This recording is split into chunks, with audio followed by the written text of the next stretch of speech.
இயேசுவில் எனது அன்பிற்குரியவர்களே, உங்களுக்கு என்னுடைய இதயம் கனிந்த வாழ்த்துக்கள். வணக்கம்.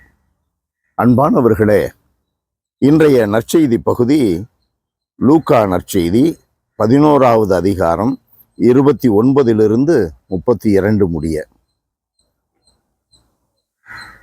இயேசு ஆண்டவர் மக்கள் வந்து கூடிய பொழுது சொல்லுகிறார், இந்த தீய தலைமுறையினர் அடையாளம் கேட்கின்றனர். இவர்களுக்கு யோனாவின் அடையாளத்தை தவிர வேறு அடையாளம் எதுவும் கொடுக்கப்பட மாட்டாது என்று சொல்லி சாலமோனை குறித்து பேசுகிறார். அவருடைய ஞானத்தை பெறுவதற்கு கடைகோடியிலிருந்து சாலமோனின் ஞானத்தை கேட்க வருகிறார்கள். சாலமோனிலும் பெரியவர் ஆண்டவர் இயேசு. மேலும் தீர்ப்பு நாளில் நினிவே மக்கள் இந்த காலத்து மக்களை, தலைமுறையினரை எழுந்து கண்டனம் செய்வார்கள். ஏனெனில் யோனா அறிவித்த செய்தியை கேட்டு அவர்கள் மனம் மாறியவர்கள். யோனாவை விட இயேசு ஆண்டவர் பெரியவர். ஆண்டவர் பெரியவர். மங்கள வார்த்தை நிகழ்ச்சியில பார்த்தீங்கன்னா, முதல் அதிகாரம் 26 38 வரையிலும் அன்னை மரியாவிடம் கபிரியேல் தூதர் பிறக்க போகின்ற குழந்தையை பற்றி சொல்லும் பொழுது என்ன குறிப்பிடுகிறார்? அவர் உன்னதரின் மகன் எனப்படுவார், அவர் பெரியவராய் இருப்பார். சாலமோனை விட பெரியவர், யோனாவை விட பெரியவர். யோனா அறிவித்து நினிவே மக்கள் அனைவரும் பாவ பரிகாரங்கள் செய்து மனம் திரும்பினார்கள், தண்டனைக்கு தப்பினார்கள். சாலமோனுடைய ஞானத்தை கேட்க தென்னக கோடியிலிருந்து அரசி வருகிறார், சாபா நாட்டு அரசி வருகிறார். அன்பானவர்களே, இயேசுவை தேடி வர வேண்டும். அந்த தாகம் நமக்கு கிடைக்க வேண்டும். அப்பொழுது அந்த பெரியவருடைய ஆசீர் நமக்கு கிடைக்கும், அந்த உன்னதருடைய ஆசீர் நமக்கு கிடைக்கும். தென்கோடியிலிருந்து ஞானத்தை கேட்க சாலமோனிடம் வருகிறார் அல்லவா? நம்முடைய வீட்டிலிருந்து ஆலயத்திற்கு நம்மால் செல்ல முடியாது. நம்முடைய வீட்டிலே இருந்து அமர்ந்து கொண்டு ஆண்டவருடைய வார்த்தையை வாசித்த அந்த ஞானத்தை நம்மால் பெற்றுக்கொள்ள முடியாது. குடும்ப ஜெபம் இல்லை, இறை வார்த்தை வாசிப்பு இல்லை. வாசிப்பில் தனியாக சில பேர் வாசித்துக் கொண்டு இருக்கிறார்கள். உன்னுடைய குடும்பம் எங்கே போனது?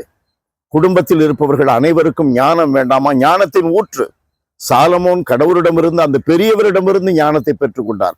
நமக்கு அந்த ஊற்றை அடைவதற்கு வாய்ப்பு உண்டு. இயேசுவே நமது ஞானம்.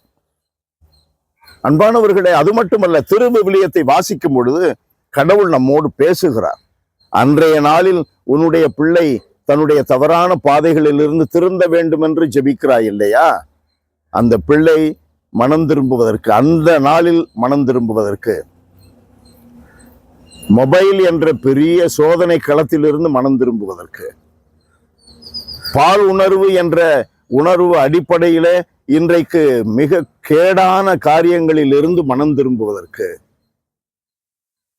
மது போதை, கஞ்சா போன்ற காரியங்களிலிருந்து பிள்ளைகள் மனம் திரும்புவதற்கு ஆண்டவர் இயேசு இங்கே போதிக்கிறார். நீ வாசிக்க வாசிக்க, குடும்பமாக வாசியுங்கள், தனியாக வாசியுங்கள், ஆண்டவருடைய ஞானத்தை பெறுகிறோம்.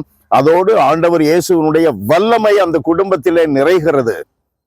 அந்த vibration of God's wisdom or power, அது நிறைய நிறைய உன்னுடைய பிள்ளைகள் அற்புதமான திருந்துதலை, மனம் திரும்புதலை பெற்றுக்கொள்ளுகிறார்கள். நாமும் உறுதி அடைகிறோம். ஆண்டவர் இயேசுவோடு தங்கி வாழ்வதில் உறுதி அடைகிறோம்.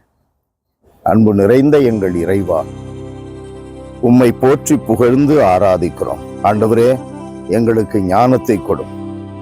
ஞானத்தின் ஊற்றான ஆவியானவருடைய ஆற்றலில் நாங்கள் தினம் இயங்க செய்தரணும். எங்கள் குடும்பத்தை இயக்குபவர் நீராக இருக்க வேண்டும். எங்கள் குடும்பத்தில் உள்ள ஒவ்வொருவரும் உம் பக்கமாய் திரும்பி உம்மையே சார்ந்து வாழுகின்ற வல்லமை ஆண்டவரே இந்த தவக்காலத்தில் சிறப்பாக எங்கள் ஒவ்வொருவருக்கும், எங்கள் குடும்பத்திற்கு அனைவருக்கும் கொடுத்தரணும். ஆசீர்வதியும் ஆண்டவரே. இயேசுவின் நாமத்தில் ஜெபிக்கிறோம் பிதாவே. ஆமென், ஆமென்.